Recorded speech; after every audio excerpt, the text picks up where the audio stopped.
Bienvenidos al tercer capítulo de nuestro programa Impacto Comunal COVID-19, la amenaza continúa, que llega a sus hogares gracias al financiamiento del Fondo de Fomento de Medios de Comunicación Social de la región del Biobío y su Consejo Regional en su versión 2021 a través de las pantallas de Laja TV Canal 5 y todas sus plataformas.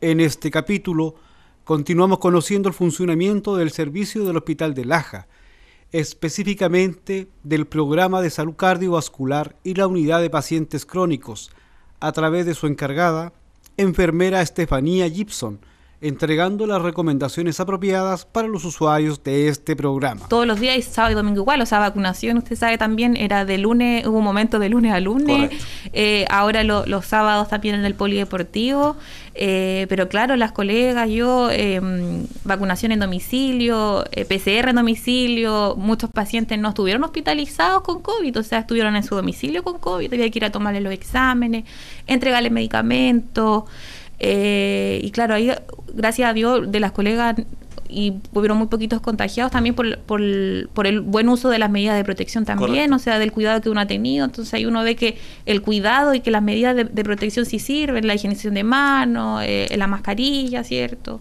La ventilación de los espacios. Bueno, nosotros íbamos toda equipada, así que en realidad nunca nos faltó eso, que en algún momento también hubieron hospitales que no tenían la medida de protección. Nosotros, gracias a Dios, sí las tuvimos para cuidarnos, así que por ese lado la comuna igual funcionó súper bien, yo creo. En el sistema de vacunación también, nosotros los adultos mayores llegamos todos al domicilio, como decía antes, como una asistencia previa, ya porque ellos muchas veces no querían acudir, o pacientes muy rurales o adultos mayores solos, también que acá en Laja hay muchos adultos mayores solos sin red de apoyo, y la vacunación también sirvió, llegar a los domicilios para detectar estos pacientes. Ya las colegas iban, se informaba de este paciente y se fue a ese domicilio también para poder controlar, así que en ese sentido igual se han hecho estos rescates de pacientes que estaban a lo mejor ni siquiera inscritos, o que venían de otra comuna y llegaron acá, a lo mejor casi que a veces en estado de abandono, y hemos podido rescatarlo.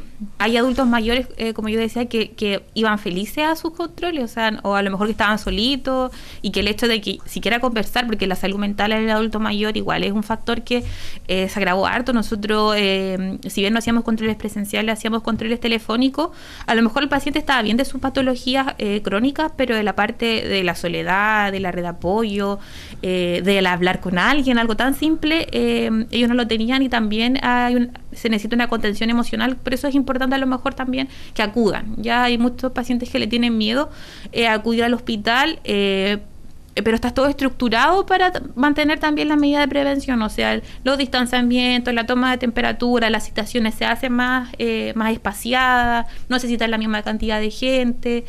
Si uno lo está llamando es porque tiene también las condiciones para poder recibirlo en el hospital, porque antes no las teníamos, porque no había los profesionales para poder estar atenderlos, qué sé yo, pero ahora si uno lo está llamando tienen que confiar también en que tenemos las condiciones para poder atenderlo, ya, porque hay mucho, a veces algunos que van con muy buena exposición, pero algunos que no quieren acercarse al hospital, que también eso es un peligro, ya, porque no sabemos cómo están, pues, los exámenes, el control. Entonces nosotros necesitamos controlar a esa población.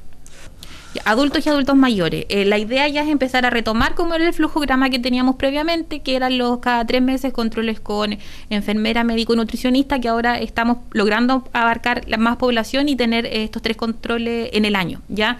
Así que primero actualizar los datos para poder nosotros también contactarnos con ellos. En el caso de que ellos hayan estado inasistentes previos o que hayan estado sin control y no hayan recibido llamado, acercarse al hospital, llamar por teléfono, enviar algún mensaje a alguna de la red social que tiene el hospital, porque cualquier profesional nos va a avisar a nosotros de este paciente para poder rescatarlo, ¿ya? Que no le tengan miedo al hospital, que se acerquen. Estamos retomando los exámenes, estamos retomando los electrocardiogramas, los medicamentos se siguen entregando, todo ya estamos tratando de, si nos acompaña, digamos, el comportamiento de la pandemia, tal cual como era antes de este 16 de marzo. Así que el llamado es que las personas acudan al hospital. Los adultos mayores, se está haciendo un trabajo más bien domiciliario. Tenemos ahora médico que va a hacer el control cardiovascular a domicilio. Obviamente no son tantas las horas que podemos disponer pero se priorizan a pacientes, enfermeras también.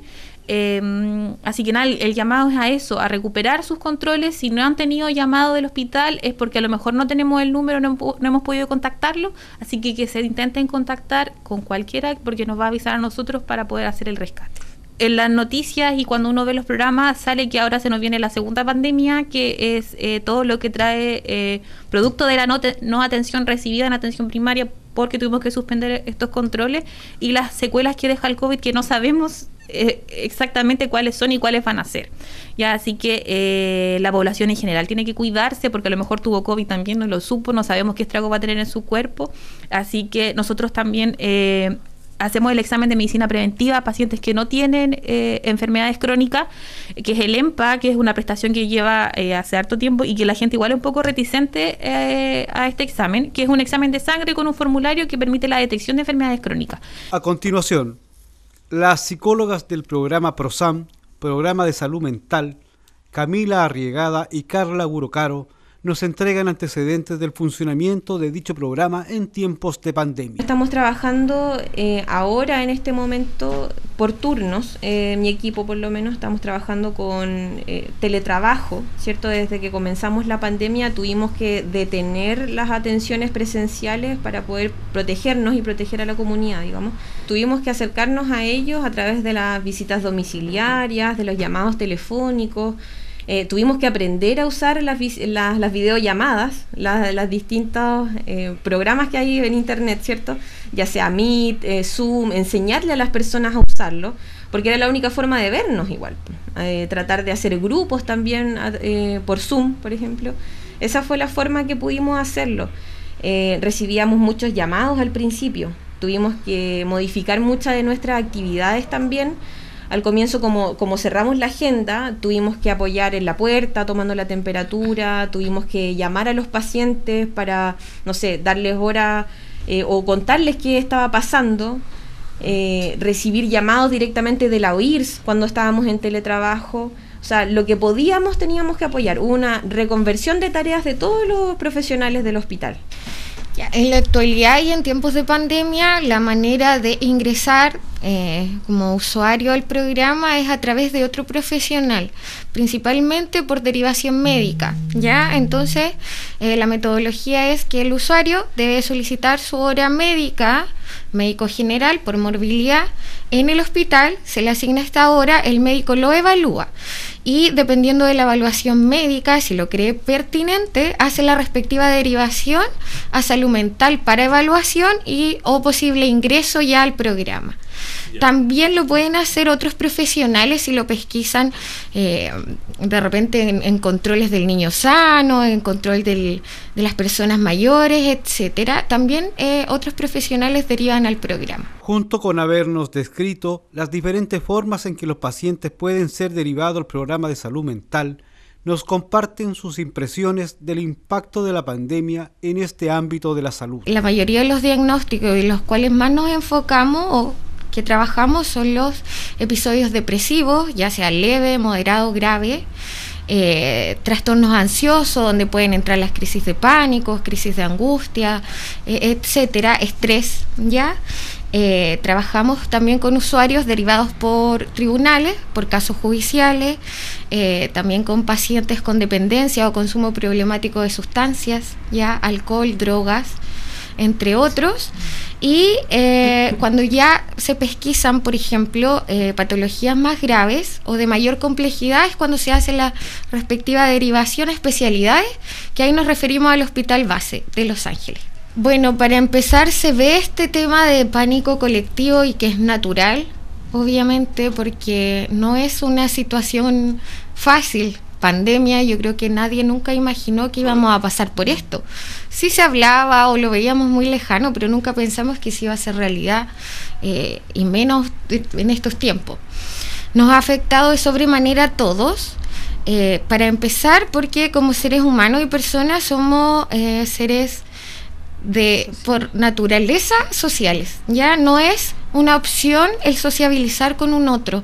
es básico, es una necesidad básica del ser humano.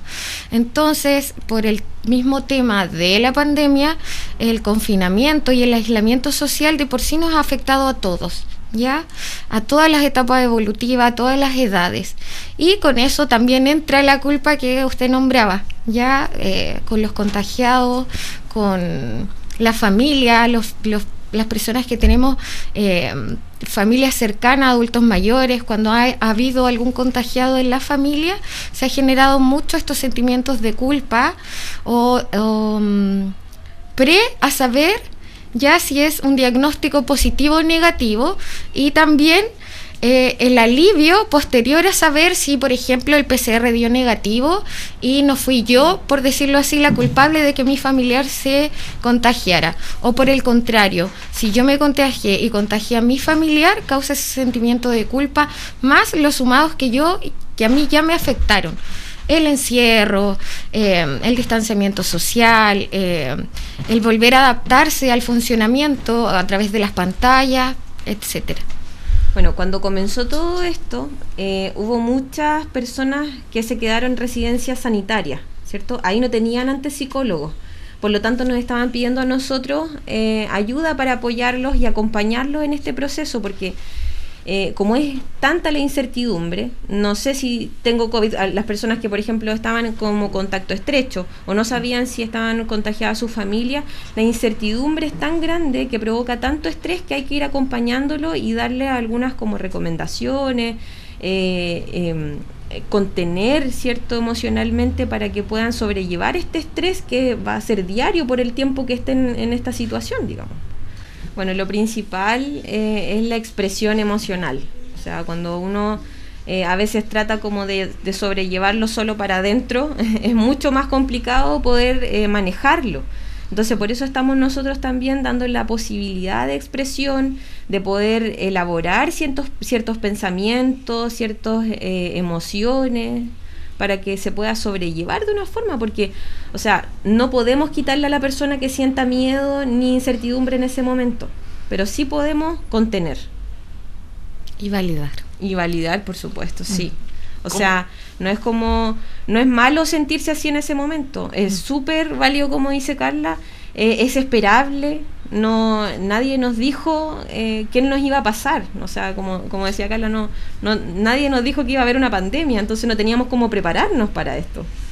Bueno, las características o síntomas como que más visibles se han hecho o que han sido transversales en los diferentes pacientes o que han sido comunes como en los diferentes diagnósticos, por ejemplo, la irritabilidad. Ya cuando la persona se siente muy insegura con cosas que antes no lo sentía, por ejemplo, o no se siente capaz de hacer sus funciones que cotidianamente hacía, si se siente ansiedad, que con la ansiedad pueden venir crisis de pánico, crisis de angustia, estrés, ¿ya? Si la persona siente dificultades para poder realizar sus actividades cotidianas, si por ejemplo busca salidas que no son tan adecuadas donde refugiarse, por ejemplo el consumo de alcohol, de drogas, de tabaco, si existen sentimientos de extrema tristeza, sentimientos de vacío, si la persona se siente sola, a pesar de que está rodeada de gente y no lo puede ver, son como síntomas y características que se han visto mucho.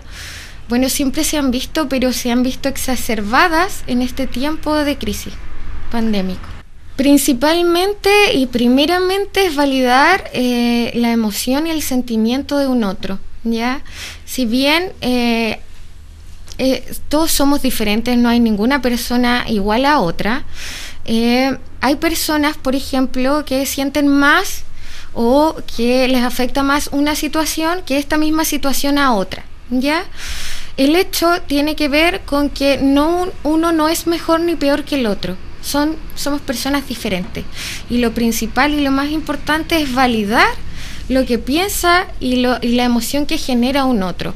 O sea, si esa persona antes de la pandemia tenía algún tipo de capacidad, que la perdió, ya sea porque estuvo contagiado por el encierro o mil otras razones, hay que entender y validar el sentimiento de esa persona, de la frustración que puede sentir del no poder realizar actividades que antes sí las hacía.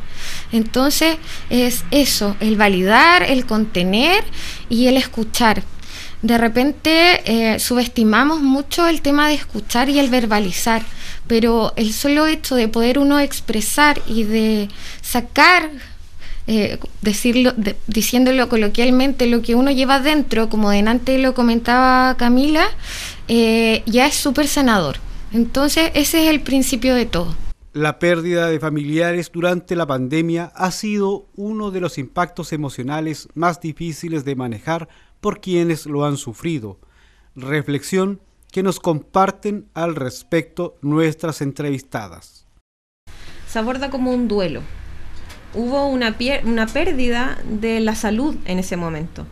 Entonces, como ya no podemos hacer lo mismo de antes, perdimos esas capacidades de alguna forma, aunque sea un periodo. Ya hay frustración, ¿cierto? Ya hay sentimientos un poco menos positivos que nos hacen estar un poco más deprimidos, por ejemplo, ¿cierto? Obviamente que con rehabilitación esto se puede mejorar en los diferentes casos, digamos, pero sí o sí se ve como un duelo. Entonces, si la persona va a tener estas consecuencias per se, debemos ayudar a aceptarlo. Como han sido los fallecimientos por COVID, ha sido súper difícil como entender y comprender que el otro murió, porque no lo vi, porque no tuve tiempo de despedirme, porque de hecho cuando son parte del fallecimiento, el velorio, por ejemplo, dejan las urnas abiertas y eso ayuda mucho a uno a que el cerebro también entienda. Y ahí es donde se abarca la contención principalmente y el validar al otro, como hemos repetido constantemente, validar la emoción del otro y vivir, que ayudarlo, guiarlo en el proceso y que viva su duelo, que no lo postergue, que no lo evite, que lo pueda vivir adecuadamente. Las restricciones de movilidad durante las cuarentenas han impactado la convivencia de las familias, provocando situaciones complejas, según lo comparten nuestras invitadas. Exactamente. Y de hecho el mismo tema del confinamiento y el aislamiento social ha aumentado esto. El tema de los consumos, de la violencia intrafamiliar, y no solamente entre parejas, sino que también hijos a padres, padres a hijos, porque es difícil convivir ya con alguien y estar todo el día con una persona que ya tenían problemas de este tipo. Se agrava mucho más, se ve mucho más, se hace más visible también. Quizás ahora salieron muchas cosas que venían de mucho antes, pero ahora se hicieron visibles a raíz de todo lo que está pasando. Sí. Bueno, efectivamente han aumentado un montón la sintomatología depresiva en niños, niñas y adolescentes, porque su objetivo como niños, niñas y adolescentes es salir, estar con sus pares, ¿cierto? Alejarse un poco de la familia en algún momento cuando ellos son más adolescentes, y ahora los obligamos a estar todos juntos, sobrevinculados. Entonces, sumándole el estrés, no poder salir, porque quizá algunos, si tenían un problema, salían de ese entorno y podían ir a la casa de un amigo, por ejemplo. Ahora no, todo se resuelve ahí. Entonces, efectivamente, todo se exacerba. Y es ahí donde aparecen las conductas de riesgo o de violencia. Sí, así como decía Carla adelante, o sea, somos seres sociales, necesitamos el contacto, o sea, claro, pues. Entonces, el efectivamente no poder tocarse con el otro, como sentir este cariño, nos afecta un montón. Yo creo que es algo que a mí personalmente también me preocupa, cómo vamos a volver de todo esto, porque ahora ya nos acostumbramos a esto, a este confinamiento, ¿cierto? A este alejamiento, y ahora tenemos que desacostumbrarnos. Entonces también va a pasar un periodo de crisis donde tengamos que tener nuevas conductas, como ser un poco más flexibles, ¿cierto? Yo creo que no nos vamos a dejar de cuidar nunca. Yo creo que esto del lavado de manos y quizás estar un poco más lejos no se va a acabar. porque puede aparecer el COVID u otro, pero sí tratar de mantenerse cerca de los otros con los cuidados. Sí, definitivamente ahora como estamos en fase más avanzada, ya estamos citando más pacientes, seguimos igual priorizando porque hemos recibido muchísimas atenciones, o sea, demanda de atención, digamos, porque sabemos que hay mucha sintomatología ansiosa y depresiva que esto nos trajo sí o sí. Entonces, estamos tratando de priorizar ciertas atenciones porque no estamos dando abasto, digamos. Entonces, por eso también apelamos a las llamadas telefónicas, porque así es más fácil también llegar en una primera sesión, un primer contacto. También los funcionarios del hospital están siendo capacitados en primeros auxilios psicológicos, entonces también nos ayudan en eso. Hay personas que necesitan contención y acogida en un momento de crisis y ellos nos pueden ayudar con esto. Y quizás no necesiten una terapia, pero sí este momento crítico de intervención. Entonces ahí a veces también podemos apoyar en eso, como en una instancia. Depende. Depende, como dicen los psicólogos. Bueno, muchas veces hay personas que están mucho tiempo hospitalizadas en el hospital, ¿cierto? Redundé mucho. Pero hay personas que necesitan un poco más de contención en estos momentos. Hay situaciones de desborde emocional por, no sé, descubrieron una patología que antes no sabía, se descompensaron emocionalmente, porque también tenemos pacientes que están hospitalizados por salud mental o por enfermedades físicas, digamos, médicas, digamos. Entonces ahí también va el acompañamiento de nosotros. Ahora tenemos pacientes que están hospitalizados y tenemos una colega que va a hacer talleres con la asistente social, donde se sientan más acompañados, donde puedan... Sí, y no es algo solamente que se hace desde la pandemia. Bueno, si bien atendemos pacientes COVID también en intervenciones en crisis, siempre se ha atendido a los pacientes hospitalizados y hay pacientes que llevan mucho tiempo, meses, hospitalizados. Entonces es como algo que siempre se ha hecho, este acompañamiento, con diferentes actividades, con diferentes intervenciones psicológicas, pero se hace. Y cuando pasan esos casos, hay muchos factores protectores que existen, de los cuales nos podemos igual tomar nosotros para trabajar. Y en mi experiencia, lo que yo he visto mucho es el tema de la espiritualidad y la fe, ¿ya? Entonces igual, independiente de nuestras propias creencias, respetamos mucho y validamos mucho, nuevamente lo digo, las creencias, las emociones y el sentir de un otro. Entonces, dependiendo del funcionamiento de la persona, nosotros nos acomodamos para poder darle el apoyo que la persona necesita en ese momento. Nuestras entrevistadas nos entregan algunas recomendaciones para evitar o mitigar síntomas de afecciones a nuestra salud mental. Bueno, lo principal es tratar de darse descanso, de tratar de dormir bien, hacer alguna actividad que sea de disfrute, porque muchas veces nos quedamos en lo que hay que hacer, pero no nos damos estos espacios de poder estar con uno mismo, de poder quererse un poquito y hacerse cariño, porque es tan importante de estar con uno mismo en el fondo y de poder darse un espacio, ¿cierto? Es importante también alejarse un poco de las redes sociales, de estas informaciones o noticias que a veces son un poco más negativas, que nos llevan por el mismo tiempo, por el mismo lado, digamos. Cuidar el cuerpo, es el único que tenemos, le digo a mi hija yo, así que el único que tienes, por favor cuídalo. Comer saludable, dormir bien, hacer ejercicio, no consumir en demasía el alcohol ni las drogas, porque en realidad con anestesiarnos no nos funciona, porque al otro día está lo mismo. No nos soluciona mucho, ¿cierto?